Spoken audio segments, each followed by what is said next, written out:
it is the top of the hour, so we're going to get started. So again, welcome everyone. Thank you for joining us for another installation of this MJSA webinar series. MJSA has been offering this webinar series for 2 years now. We were always every third Thursday, but then when the coronavirus crisis occurred, MJSA decided to open it up for free to the entire industry, and we've been bringing you content every single week. And this is just in an effort to provide as much assistance to the industry as we can. We will continue this free every week schedule through the end of June. And after that, in July, we'll be moving back to, it'll be a bi-weekly schedule every other Thursday. And once again, it will be free to MJSA members and for a fee to non-members. So if you've been thinking about an MJSA subscription or membership, now might be a good time to do it. Anyway, thank you to MJSA for making this available to the industry. So now today, what are we talking about? We are talking about how to get started on your responsible supply chain journey, because it is a journey. And we have two amazing people to walk us through how to get started. We have Christina Miller and Maggie Gabos. Christina Miller basically got all of us started on our responsible supply chain journey. As far as the jewelry industry is concerned, she was our pioneer, is our pioneer. She was one of the co-founders of Ethical Metalsmiths. She's been working in this area tirelessly for 11 years. How long have you been doing this, Christina? In the jewelry industry, it's longer than 11. I just don't know the number. We founded Ethical Metalsmiths in 2004. Okay, a lot. Yeah. It's longer than 11 years, 16 years. I can do the math, right? Yeah. So Christina is the owner of Christina T. Miller Sustainable Jewelry Consulting and the lead consultant. And all her contact information and a longer bio are available on the page you'll land on when you exit this webinar later after questions and answers. Then we also have Maggie Gabos. Maggie is a consultant with Christina T. Miller and the operations manager there.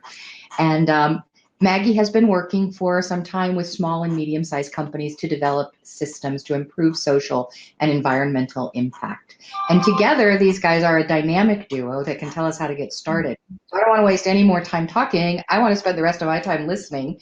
Attendees, as you have questions, please put them in the chat box. We'll keep an eye on them. If they're timely, I'll ask them online. Otherwise, we will also have plenty of time for questions and answers at the end. So Maggie, would you like me to move us back over to the slide presentation, or do you want to, is it time for that? Sure. Christina, do you have a few words you want to say before we get started on the presentation at all? Just, we're really happy to be here, and many thanks to Andrea and MJSA for having us. Maggie's going to really lead this one, but we're both available throughout, and at the very end, we're both available for Q&A. So take it away. Yes. All right. Thank you. Yeah, and Andrea and Christina, feel free to hop in at any point. Thank you, everyone through MJSA for hosting this session, and Andrea for inviting us. So we are Christina T. Miller Sustainable Jewelry Consulting. And so we're a consulting agency that's focused on transforming the jewelry industry towards more responsible and sustainable practices. And we do this through work. Oh, let me make sure I have my slides. Is that changing it, Andrea? There we go. So we do this through working with businesses of all sizes. We'll work with independent designers, small to medium-sized jewelry brands, retailers, and this work also ends up involving a lot of nonprofits and other stakeholders in jewelry supply chains. And we offer a variety of services. We can do advisory calls, anything from just wanting to call to get some insight on a specific question or an issue, to developing responsible sourcing programs for businesses that involves developing ways to evaluate your suppliers, manage those evaluations, ways to authentically market your business without greenwashing, and all kinds of custom projects as well. So we hope that you check out our website after this and learn a little bit more about us. But today we'll be focused on giving an introduction on responsible sourcing, kind of laying the groundwork for how you can get started. So I'm really glad you all are here because I know that responsible sourcing can oftentimes be a really intimidating subject for people. It doesn't have to be scary. Some people may be concerned about changing suppliers or having really difficult conversations with suppliers that they've worked with for a long time. You may say, hey, I'm an artist, I'm a designer, I didn't sign up to solve global problems. Or you may be worried about getting certified and the expenses associated with that. So anyway, put a pin in those fears for today. It doesn't matter where you are. Just the fact that you're here and you're engaging and learning is a step towards getting started. Another thing to mention here is I know that COVID has brought a whole new dimension to our work as an industry, and we're going through a difficult time and trying to manage business through this crisis. However, I hope that you all can think about this responsible sourcing as a mechanism to which we can work towards a new vision for the jewelry industry. And as many people are saying, not returning to the old ways, but finding a new normal. So, what is responsible sourcing and why is it important? Well, many of you are probably here because you're aware that there are issues in jewelry supply chains, just like any other industry. But we can't begin to work on addressing those issues if we don't know what's going on in our supply chain. And we also can't identify opportunities to have more of an impact if we don't know what's going on in our supply chain. You can't fix a problem that you can't see. So doing responsible sourcing is important so that we can begin to have a deeper understanding of our supply chains and identify the areas that we want to improve. What is responsible sourcing? Well, the industry doesn't have a consensus on a definition for responsible sourcing, but we generally understand responsible sourcing to be the practice of being accountable for the impacts of your business through monitoring your supply chain. Sometimes this is referred to as doing your due diligence. And what we're monitoring for in looking at our supply chains is to ensure that the materials we're buying are not contributing to harming other people or the planet. And we're also looking to identify ways that our supply chain can contribute to positive social, environmental, and economic impacts. Doing this work on your sourcing side will help you better understand your supply chain and better make informed decisions about your materials. So this slide is just showing a little bit of the jewelry supply chains for colored gemstones, diamonds, and gold. And while we are often talking about mining, there are vulnerable people throughout the supply chain. And so whether it's mining, producing, manufacturing, responsible sourcing to respect people within our supply chains. So we're not going to spend a ton of time talking about the issues. There's a lot of information available online about this, and we can also circle back to this at the end if there's time, but I want to frame a little bit of the context of why we're concerned about responsible sourcing. And the main question that we're asking ourselves when we're doing this work is who benefits? Diamonds, gold, colored gemstones, these are all mined materials. And so they can be mined through large-scale mining or artisanal and small-scale mining.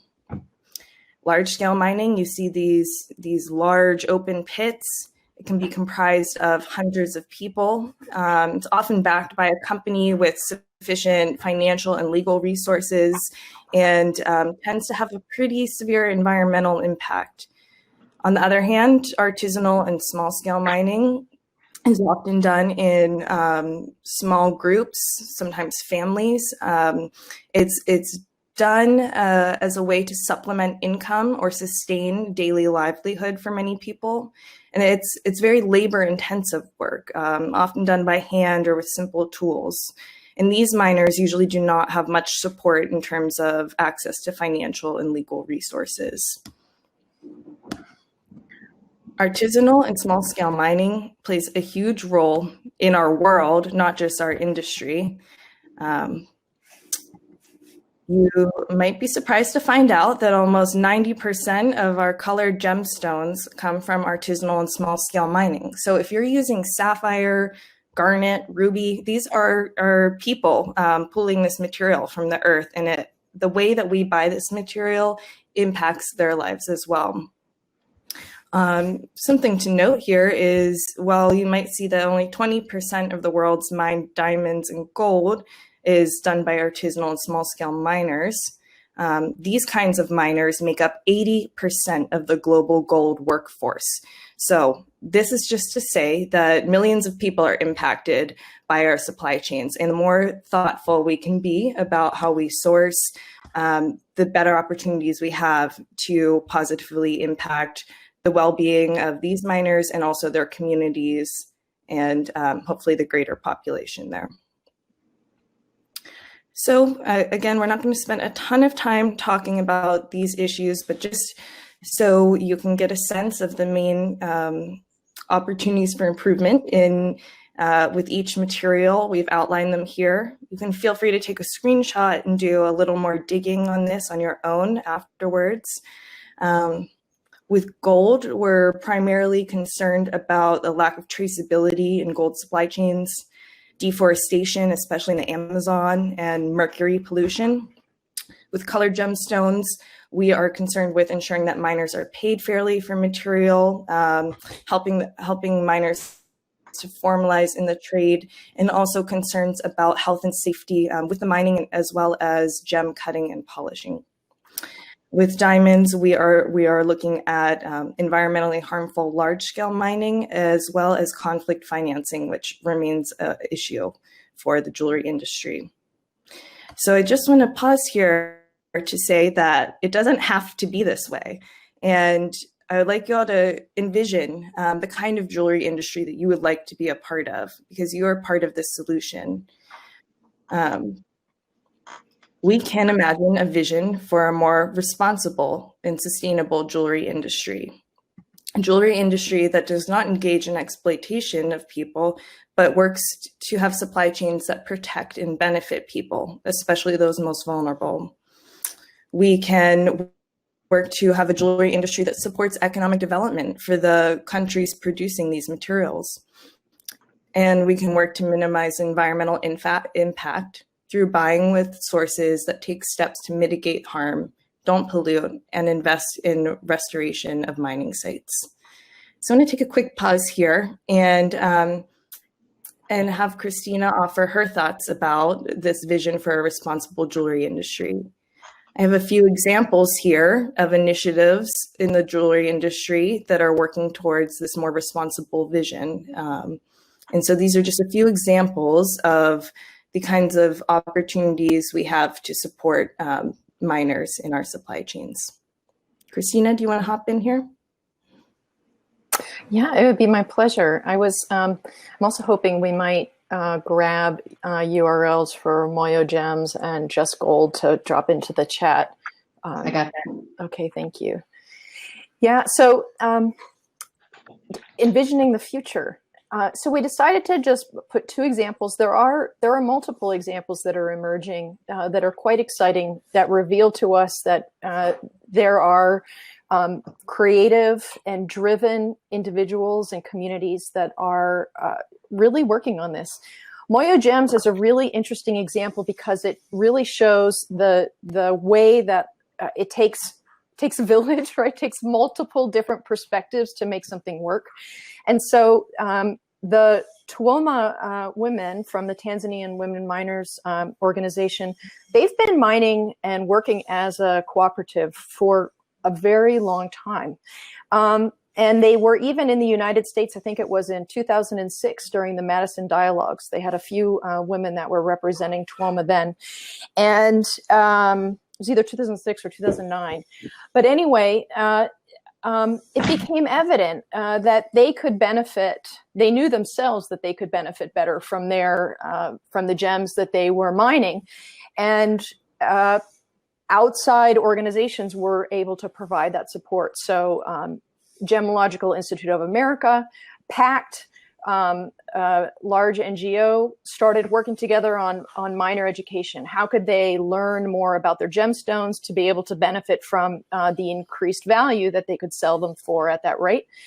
And then also then bringing in buying opportunities. So they didn't really have a real formal way to sell their gems, and PACT worked with Moyo and others to bring market days into place. And that's when downstream buyers were identified who could help bring these stones to the international market. And so we've heard Anza Gems is a provider of Moyo gemstones, and 1948 is a provider of Moyo gemstones, and there are others emerging. Built into this system is also a traceability model, which meant a tech company was also brought in to ensure that the stones are on the blockchain so that they're fully traceable from beginning to end. So it's one of those cases where with lots of people coming together with a shared vision of like, what can we actually do here? All led by the women of Tanzania identifying for themselves what they needed and wanted from the system. Just Gold is another example where some of you may have heard of it, some of you may have not, but sourcing gold from countries that have been identified as high risk or conflict affected, like the Democratic Republic of the Congo, for instance, they highlight even more why we need to be sourcing from artisanal mining communities, because you can see what a benefit sourcing from there could provide people. At the same time, though, you're dealing with governments that don't have the capacity to really support formalization of miners in the way that others do.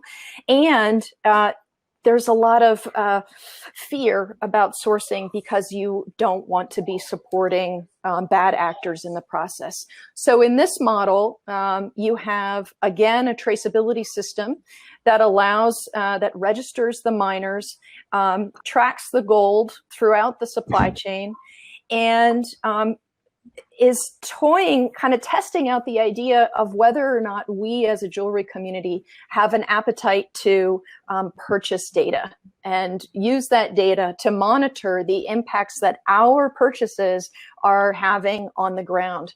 And that is one to learn a little bit more about. So with Moyo Gemstones, those links have been dropped in.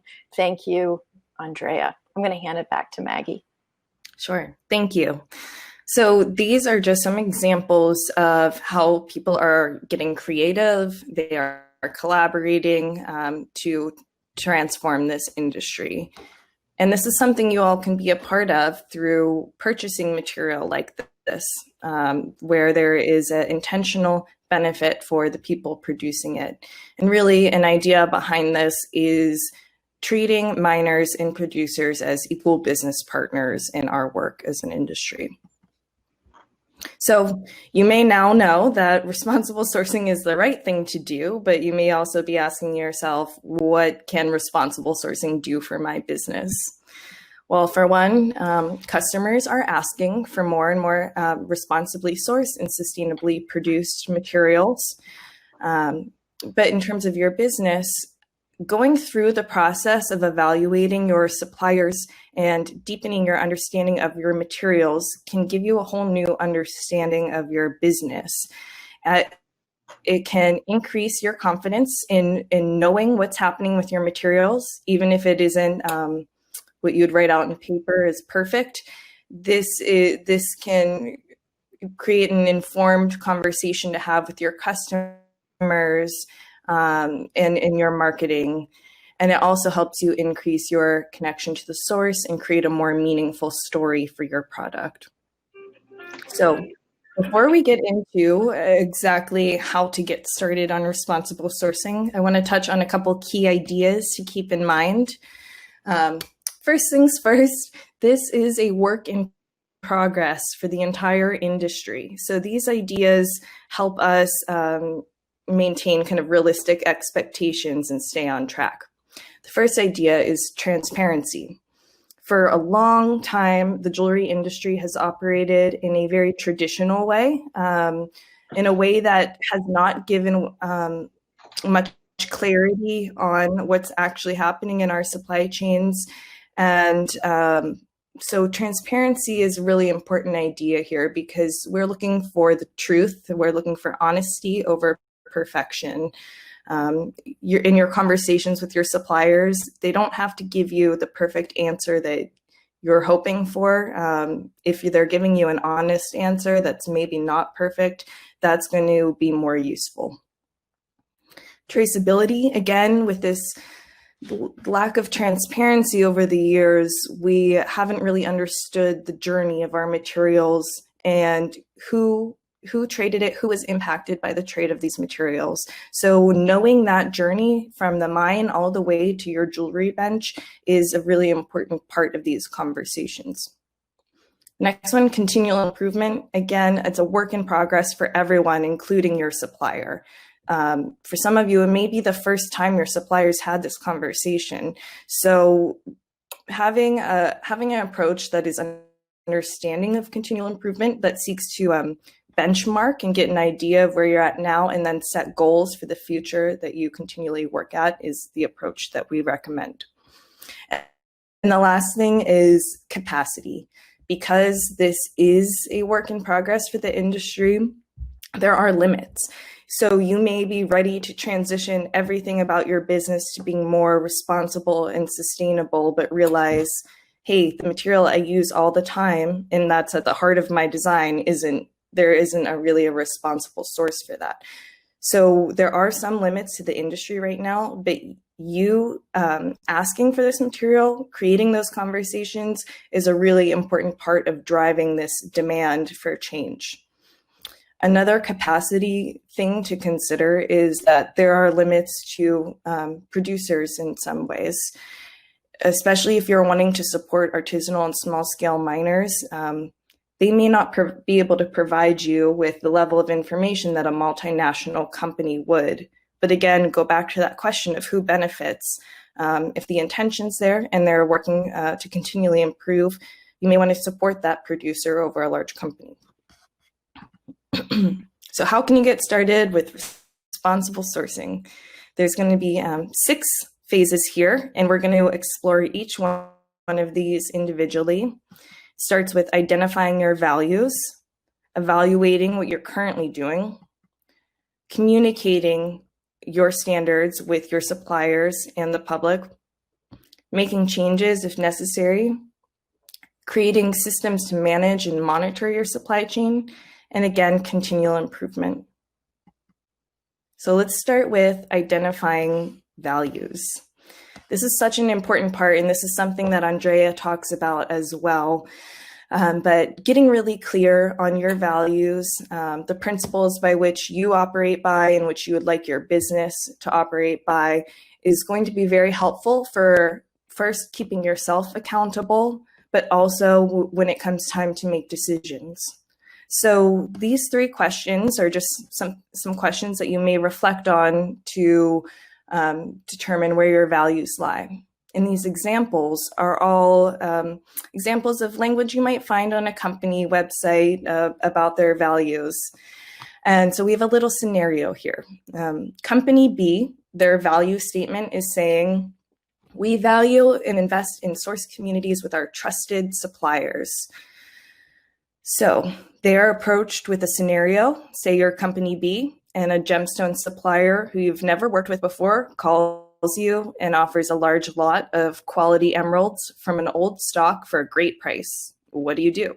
I think most of us would want to buy those emeralds. However, if we're following this value system of wanting to invest in source communities, buying old stock doesn't really match up with our values. And working with a supplier we've never spoken to before isn't really working with a trusted supplier.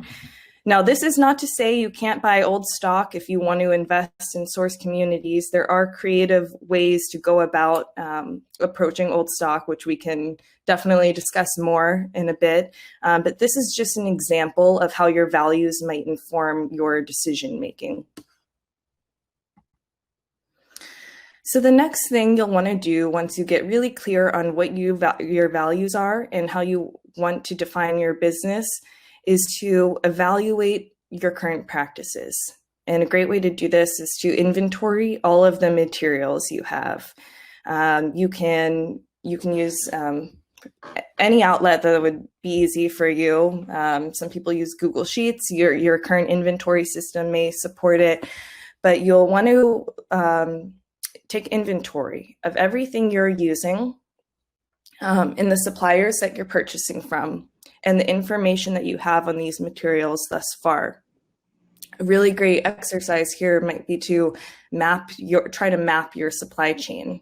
And rather than focusing on everything you know, you will want to ask yourself, what don't I know? Where are the gap areas or the blind spots? And a quick additional note here is you're taking stock of your current practices. An important legal aspect you will want to check on is if you should have an anti-money laundering policy. So if you're doing $50,000 or more in gem sales in the US annually, you will likely need an anti-money laundering program, and the Jewelers Vigilance Committee can help you with this. So I recommend navigating to their website if you think that might be something you need.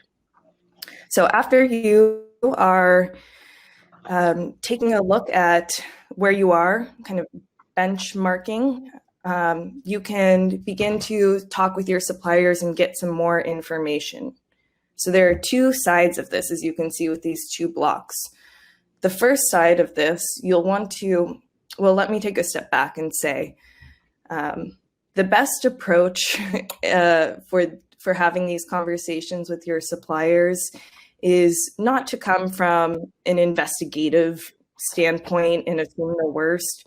You know, many suppliers are just beginning their work on this stuff as well. And so some of them may be interested in joining you on this responsible sourcing journey. And an inclusive kind of educational approach tends to go a lot further, and it'll likely be helpful for their business as well. So we recommend by talking to your supplier about this process, tell them, I am rethinking things with my business. I want to work towards being more responsible and sustainable. Here's how I have decided to do that. I've bought this material from you for so many years. What can you tell me about this material and its supply chain that might support these values going forward? An example here is that you've been purchasing recycled diamonds for years. And so you can talk with your supplier and ask the ways that they source these recycled diamonds and keep track of these things so that you can have more confidence that this is in fact the way these diamonds are being sourced. The other side of this is that your supplier is likely already making some claims. Even if they're just saying Madagascar sapphire, that's a claim of origin. Some suppliers are saying we've got ethically sourced gemstones here or sustainably sourced rubies. So if a supplier is already making these claims, that is fair to ask them for evidence or information to support those claims. In addition to evidence to support those claims, you want to ask them about the journey and story of this material. Where did it come from? Who mined it? What's your relationship with the miners? Did you buy directly from a cooperative or a gem market or perhaps another vendor? The farther we get away from the source, the less likely it is to benefit those miners. So another key point to reiterate here is we welcome the I don't know answer. I'd rather hear an I don't know than be told, oh, everything's great, you don't need to worry about this. So if a supplier does tell you, you know what, I don't actually know that about my supply chain, you can ask if they can find out. Is there a way that they can get that information? And if so, when should I check back on that? So this slide is just to reiterate the point about supplier expectations. When you're trying to have more of an impact and work with artisanal and small scale mining operations, you should take into consideration their capacity. These kind of producers are not going to provide you with the same level of information that a multi-corporation would, a multinational corporation would. Multinational corporation may be RJC certified and have an environmental policy and health and safety policy, whereas a formalizing artisanal and small scale mining operation may just be able to give you a small part of that information. That doesn't mean that they're less worthy of your sourcing or anything. It's just that in your mind, you can understand what to expect from different kinds of suppliers. A few more considerations before we keep going. When you're having these conversations with your suppliers, one thing to keep in mind is the diversity of their inventory. If you have a supplier who's selling maybe 15, 20 different kinds of gemstones, they're going to have to do a lot more work to monitor their supply chains, to monitor each of those streams. So just something to keep in mind there. Again, the claims that they're making, their willingness to engage in these conversations with you. And you may run into instances where a supplier tells you this is just the way it is. And or a supplier may tell you, everything's great, don't worry. So in those instances, try to dig a little bit deeper and get more information. A lot of this has to do with just having the conversations. So now you have defined your values, you have inventoried your stock, you've gotten more information from your suppliers, and it's time to assess how well your current operations match up with your principles and your goals. So again, be aware if there are any gaps or blind spots. Create a plan for getting this information with your suppliers. And, there may be an instance where you've tried and tried and tried with a supplier. They're not engaging you in the conversation. You're not making headway. That might be time to look back at those values and determine whether that's a supplier you want to keep working with, or try to identify a supplier that better matches those values. Oh, this is a lot of hard work, and it's worth keeping track of. Managing and monitoring this supply chain evaluation process will not just help you keep track of everything, but it'll also provide you with a record of information that you can use when you're having conversations with your customers and also thinking about your marketing and things like that. So you'll want to choose a data management tool that's appropriate for your business. Again, for some people, Google Docs, Google Sheets will work. So for some of you, your current inventory system may be sufficient. And you may even want to build your own database if you're a tech savvy kind of person. So anyway, find the data management tool that will work well for you, and determine which criteria that you're going to keep track of with each supplier. And the next step is to create a schedule for checking in with your suppliers. Some of you in these conversations may determine, hey, I've got a whole category of suppliers that I feel pretty confident about, and I don't really have any main concerns. I'll check on them once a year or maybe even 2 years.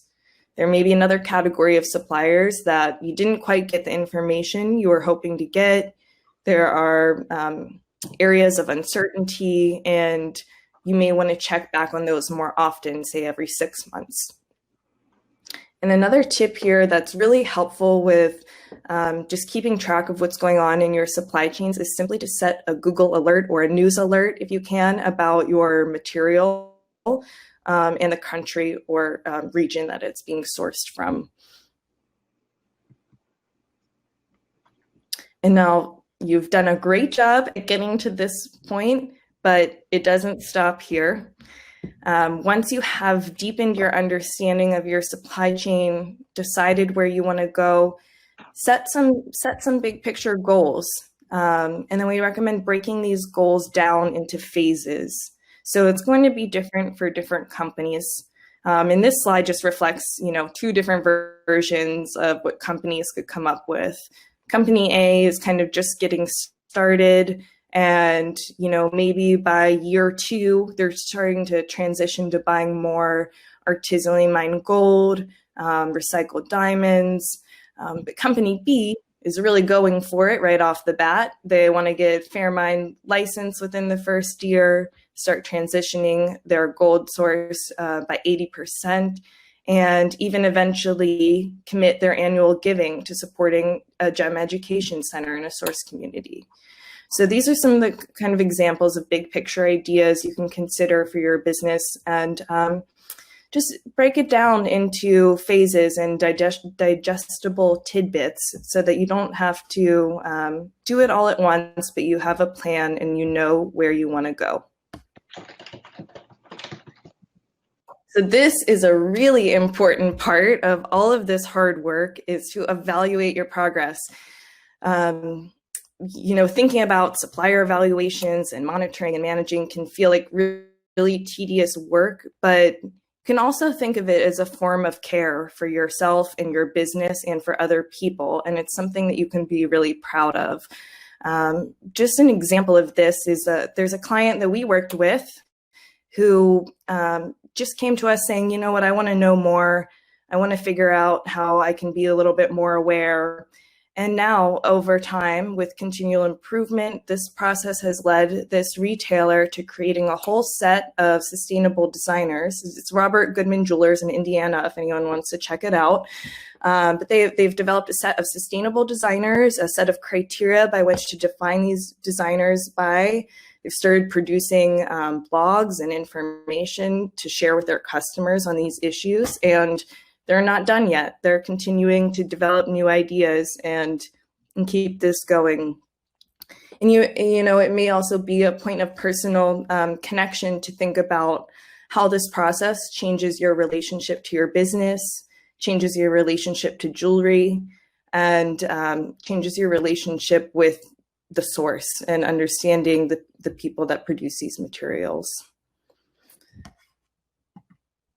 So please keep learning, keep engaging. We're going to have some time for discussion here. But on this last slide, I just want to share that Christina and I are providing 30-minute complimentary consulting sessions just until August 15th. It's a fun little summer activity. If you want to set up a 30-minute one-on-one session with us to talk about maybe specific issues with your business, some concrete steps for where to go next, maybe a whole material that you've wanted to learn more about. Another thing we'll talk about is we've been hosting living room sessions, which are just kind of informal virtual meetups. And we have one happening this Friday. It's going to be on the colored gemstone trade in Zambia, and we have some amazing guests joining us. So if you want to learn more about colored gemstones in Zambia, please sign up for that. It's free to attend. And the last thing is we're going to be sharing a email subscription form for this group specifically. And so if you all want to sign up to receive our emails, that's great. And if you do, we will be drawing one name from this email list to receive a $200 credit for our services. So could win big. But that's all I have for now. So maybe let's take some time for questions, and we can explore some of the points that I went through a little bit more quickly early on in the presentation, if you like. Thank you. Sure. Okay, I'm going to kick it off with Christina Male's question. She's asking any advice on how to reply to the following. So she's got a colored gemstone dealer in New York that says she's ethical and responsible because she's a member of AGTA. So let's parse her question down. How might you respond to that when you're talking to a gem dealer and that's their answer? I can hop on this one, and I'm sure there are a few others on the call I'm seeing who's participating, so I know there might be some insights here too. But the AGTA has proven that you can set up a system to sort of self-regulate within a community. They've done a great job monitoring each other on treatments for stones, identifying ways to hold each other accountable in those respects. So it continues to be honestly surprising why the AGTA isn't actively engaging in this space of encouraging kind of more transparency on the part of members around their stones. So right now, it is not included in their code of ethics, transparency on deep knowledge of where the stone is originating from. So if that is all the vendor can tell me, it's frankly not enough. And it's kind of incumbent upon all of us to advocate for the information that we need, right? And the more that the supplier hears that message, the more motivated they will be to seek out the information that we would like them to provide. But we rely on the guidance that the AGTA provides its members. And so there's both kind of the organizational work that we have to do, and then there's also with the individual suppliers. But we know that the information is there if folks do the work to dig in and find it out. So your answer is our reply should be to motivate them to dig deeper. I like that. Hey, Brandy. Brandy's asking if you guys can talk about the costs related to being responsible. She suspects that a lot of people don't even start because they're afraid it's too expensive. Mm-hmm. Yeah, we do get questions from designers and retailers asking, should I go get certified? This is going to cost a huge amount to my business, and I'm not really sure that I can take that on right now. So what we recommend as a first step is if you're going to get certified, or that's kind of where the expense comes in more so, in addition to maybe premiums on materials. But if you're considering a large expense like getting certified and audited, things like that, it's great to take you can take these first steps to get really clear on your public statement about your materials, get that inventory and organization of your suppliers. So you can do a lot to work towards being responsible without spending a ton of money right away. It might take some time. You might have to engage some people on your team to do this with you, but you can get started on that.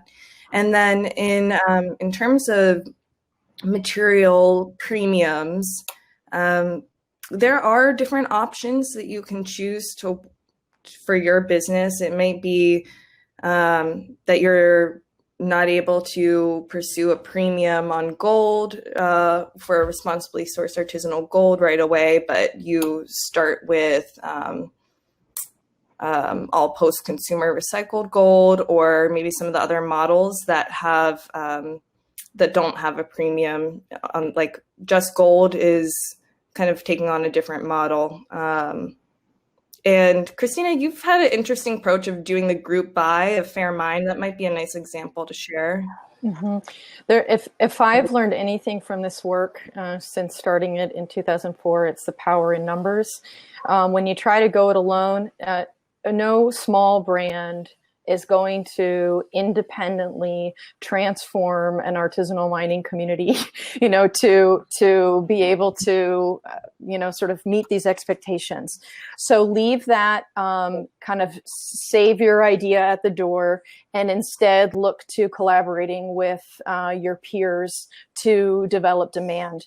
So it is a good story. So Ethical Metalsmiths, and Martin Tabor is on the line, who was instrumental in making this happen. He was well, I don't think we had the official board yet, but he was more or less wearing the president of the board hat in whatever governance structure we had at that moment. But we organized with several jewelers, over 20 jewelers, a purchase of Fair Mind certified gold at a time when in the United States, there really wasn't anyone using Fairmine Gold. There was a jewelry, well, with the exception of Toby Pomeroy, perhaps. And then there was in Canada, Fairtrade Jewelry Company in Canada, now going by FTJ Co. And so what these jewelers did with the guidance, with the labor of EM leadership, they said, we want to buy this gold. They chipped in, they prepaid for the material. They waited for months, right? They had money hanging on the line, waiting for months. And then we negotiated with Hoover and Strong to start buying artisanally mined material. They were the first refiner in the US to be willing to take that on. And so we recognized that if the jewelers prepaid and committed to a certain amount and could identify the specific, whether they wanted casting grain or tubing or sheet or wire, and we had a limited request, like only yellow gold or only casting grain, or, we limited, what we wanted at the beginning, then we would be able to make this work. And so that, I've already lost track because I love that story so much. We're talking about the expenses tied, and I think you're touching on a really important point, which is we cannot change this industry without working together. And that's such a great example of how people came together to create that material stream and make that more accessible here in the US. And I'd love to see more of that happening. Sometimes oftentimes we get questions about sources for colored gemstones, and for the higher end material, there has been a lot of great work done on that. But for some of the kind of like middle tier material, it's been less of a priority for the industry, but there's still a ton of designers that use that material. And so this is an area where I'd love to see people come together to work to make this more available for the industry. I heard two things in that. I heard we can't do this without working together. That's powerful. I also heard something else, which was, if we're waiting for responsible sources to deliver on a platter what we could get just running to Tucson, it's never going to happen. So there needs to be some vision of our expectations and a willingness to work within the confines as we build this segment. That's the other thing I heard. Exactly. Yeah, I can't reiterate enough how much everyone on this call can be a change maker through this sense of collaboration, and not just waiting for the material to come to you, but really going and digging out those channels. Yep. Pun intended. I wanted to add one more thought to this. It's like when you really think about how much work it takes to get material out of the ground through, processed through international channels into marketplaces. One of your gut checks that we didn't really mention is just, if it's too cheap, your alert should be up. And we run into this challenge, likely the most is in beads. And that was what Maggie was just alluding to. So any of you that are really interested in working on responsible sourcing for those middle tier materials, a lot of work needs to be done in this space. And it just begins where we've begun in the past, which is by asking questions. And likely what we will see is that emerging alternatives need to evolve to prove to the industry that it is possible to do it in another way. So there continues to be incredible opportunities for innovation if you are feeling creative.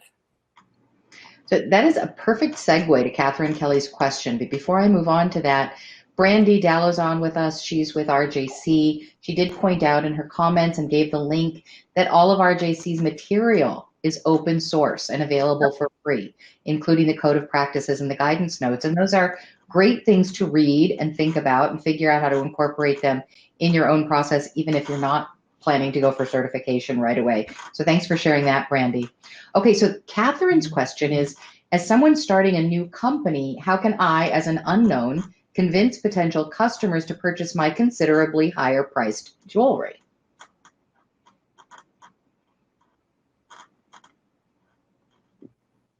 Meeting. You want me to jump in? Yeah, go ahead. It has to look good. So it's jewelry. Right? That's the honest truth. You still have to have really good design that people want to wear. And the design matches a price point, right? Like there is a reality therein. However, where in this work you get to benefit from the work that you put in on responsible sourcing can pay you back in multiples. And that is because you get to tell a story about the materials and the jewelry that makes your customer appreciate your effort and appreciate the jewelry even more. And so if you're, like, I just am buying X material that's available here random, I'm not going to, name any systems for where you get that stuff. You don't really have much to say other than you bought this part here and that part here. But if you know that your supplier is a partner with you in helping to bring change on the ground, you do get to carry that story into your jewelry because that's what you're supporting. And it's in that where you can make the clear argument. It's not even argument. You get to make the clear value statement about why your jewelry costs what it does. Because back to that comment I made earlier, it is a lot of work to get these materials out of the ground, especially in a responsible way. And so we should not shut off our view and pretend like it doesn't cost money and doesn't take a lot of work. So acknowledging that and using that in the sell, like it took a lot to get this material out of the ground. And it's not just me that's benefiting from this sale of a pair of earrings. It's this person, it's this person, it's this person, it's this person, and it's this person.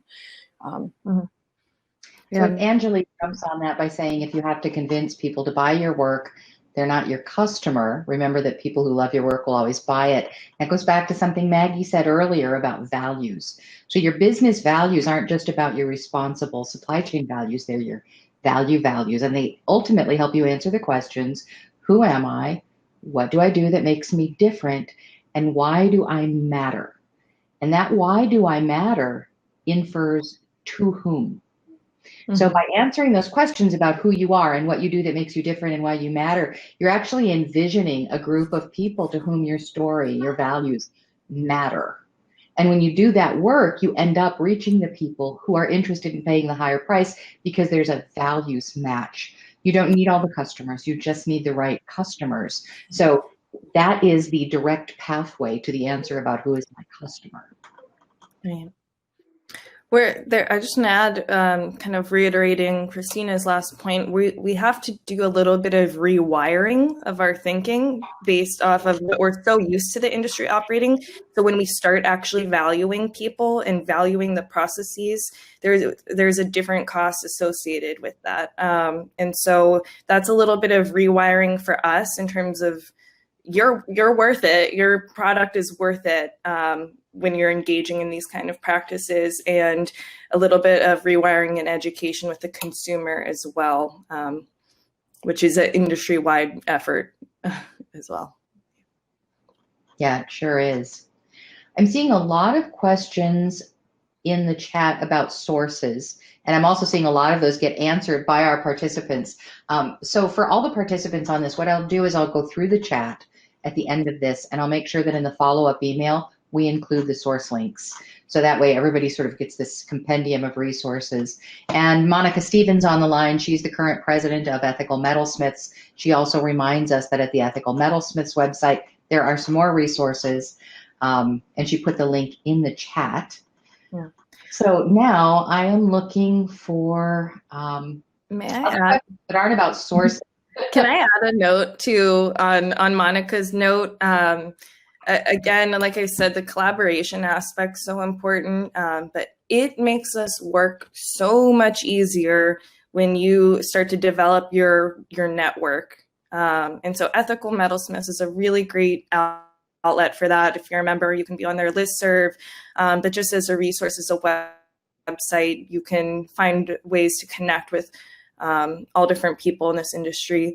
There's a whole movement of people that really care and they really want to see the difference. If you attend the Chicago Responsible Jewelry Conference, you'll meet them there. If you come to our living room session on Friday, you'll meet them there. And having this network and this community definitely helps with monitoring risks and things like that, but it also makes this work a lot easier in terms of identifying opportunities and accessing information where it can be sometimes scarce. Yep. Maggie, in the presentation, you said something about, I gotta pull my note up, deal with suppliers who are willing to deal with what they do and don't know and able to answer that. So I get this question a lot. So if the supplier can't make me promises about all of it, are they a good supplier? Like, how much of what we don't know is okay? How much of what we do is okay? Or, since that's a really hard question to answer, how do we navigate that?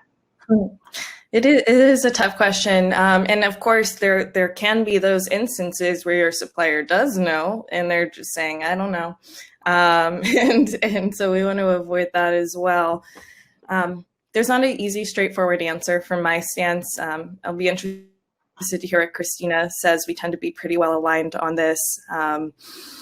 But it goes back to that point about continual improvement. If you don't know, what can you find out? Is there anything about the environment there or any contextual information that we can get at? And why can't we get that information? Why don't we know? So it's not an easy, straightforward answer, but it's kind of a matter of continually working away at it over time. And you want to give your suppliers opportunities.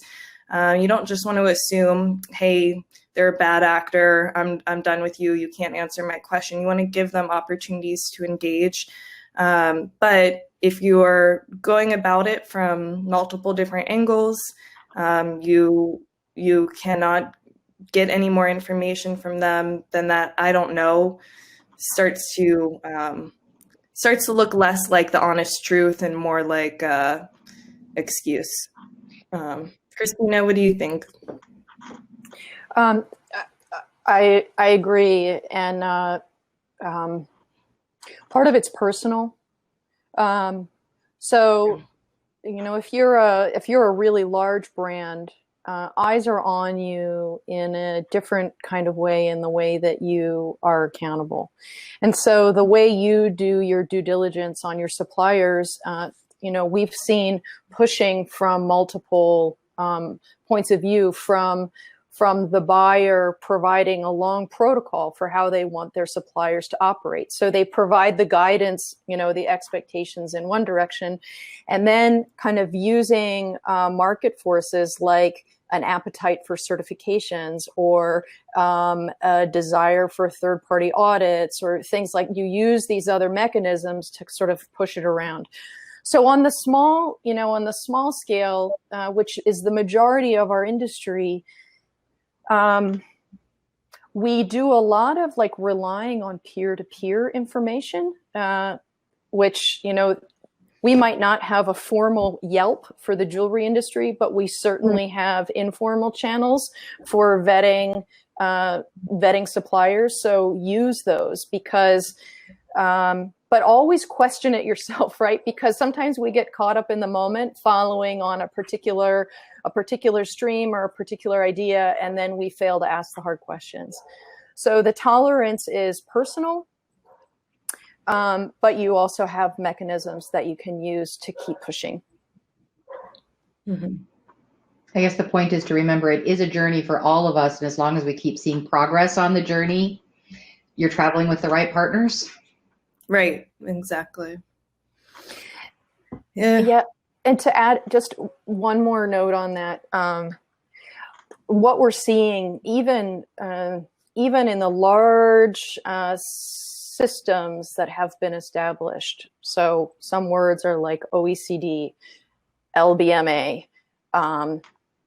United Nations Sustainable Development Goals. We've got some of these really kind of high level guidance systems, and in some ways they support each other in moving in the right direction, and in other ways they're actually causing blockages So for example, a refiner that chooses to source artisanally mined material, for instance, gold or platinum, any number of materials, when they make the commitment to source artisanally mined material, they take on a different kind of risk than when they're buying recycled stock, on the, through the typical channels. However, there is additional scrutiny that is on that refiner then because of their decision to source ASM material. And that scrutiny sometimes ends up in major critiques if bad material finds its way in.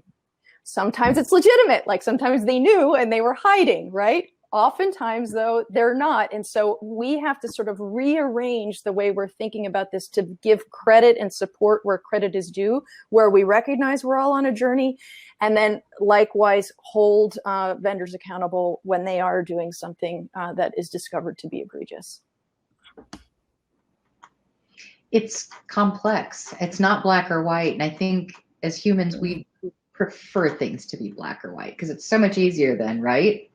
So a lot of this is that we have to get comfortable as a group with navigating the ambiguity together and just keep asking questions and being as transparent personally as we can be. Andrea, I think that's a great point and very timely, as many of us are getting more comfortable having uncomfortable conversations. That translates to all aspects, and it's okay to not be perfect. We don't expect anyone to be perfect. Just being honest and doing your best to be open to improving and bringing other people along with that is kind of the best we can ask for right now. And I hope that that's helpful for everyone and that we can all engage. Note, actually, to end on. That's the right way to think about it. Christina, do you have any ending thoughts before I wrap this up? No, it's really, there's a number of comments that we didn't quite get to, which is okay.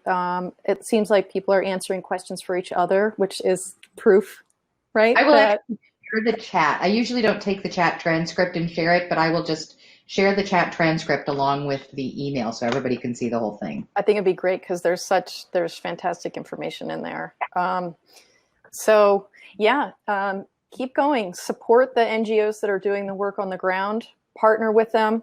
Try not to have the expectation that they're going to deliver everything on a silver platter, and instead partner, work with them, help fund it, work together to help fund it. Identify that people are vulnerable. So in COVID, we've seen some incredible outreach. Andrea making masks, food drives. We've been seeing outreach to artisanal mining communities all over the world. And again, we are super excited about our Friday living room session with Pauline Mundia, Zambian miner who is an all-star in her own respects. She's a leader, and others. Patricia Mwini is a designer in Denmark, a Zambian-Danish designer. And then Susan Wheeler, who many of us know, but is going to be sharing more about her initiative. So it's going to be a great event. And it'll be on our website for whoever's watching this MJSA video after the fact. And they're like, I missed the thing. You can still go get it on our website.